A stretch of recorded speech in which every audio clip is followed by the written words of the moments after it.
Сәлеметсіңдер ме, оқушылар? Қазақ тілі 1-ші сынып. Бүгінгі өтетін тақырыбымыз кел қайталайық. Тема урока давайте повторим.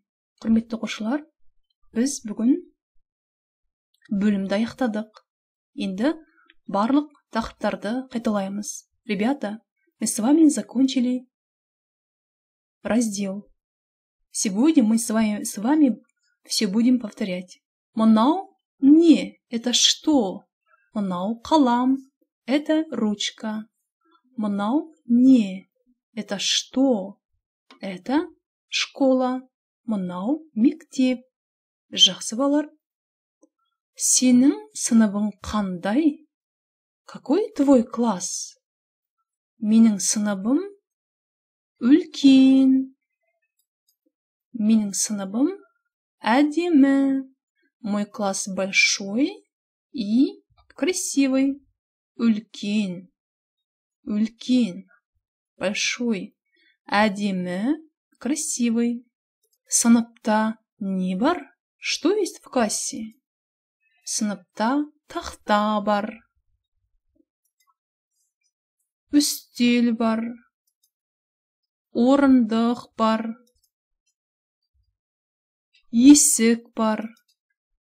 Және терезе бар. Давайте, ребята, повторяем слова.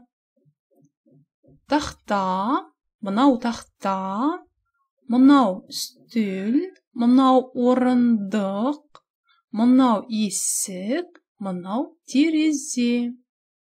Жақсы балалар, сен неше жастасың? Сколько тебе лет? Мен 5 жастамын. Мне 5 лет. Мен 6 жастамын. Мне 6 лет. 5 жаста. 6 жаста. Сен нешінші сыныпта оқисың? В каком классе ты учишься? Мен 1-ші сыныпта оқимын. Я учусь в 1 классе. Жарайсыңдар балалар. Тамаша. Сен мектепте не істейсің?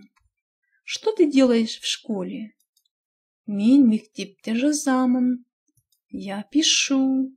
Сенде неше қарындаш бар? Сколько у тебя карандашей? Менде 5 карандаш бар. У меня есть 5 карандашей. 5 карандаш. Мен жазамын. Балалар, жазу дәптеріндегі 1-ші, 4-ші тапсырмаларды орындаймыз. Сабағымыз аяқталды. Сау болыңдар балалар. Келесі кездескенше.